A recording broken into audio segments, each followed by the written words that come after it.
Le Niger attaqué par un groupe armé djihadiste.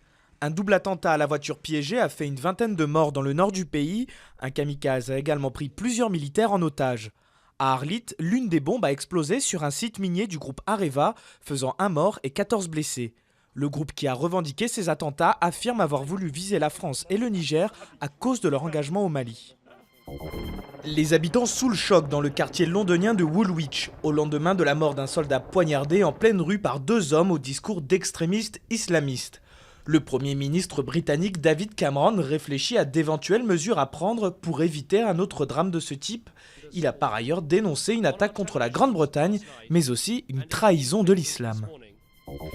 John Kerry en visite au Proche-Orient pour relancer le processus de paix.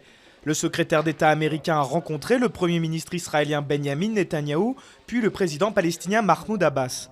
L'objectif est de relancer les négociations de paix gelées depuis près de 3 ans. Israël et les Palestiniens continuent à s'accuser mutuellement de repousser la relance du dialogue. Mobilisation de la dernière chance pour les salariés de Virgin.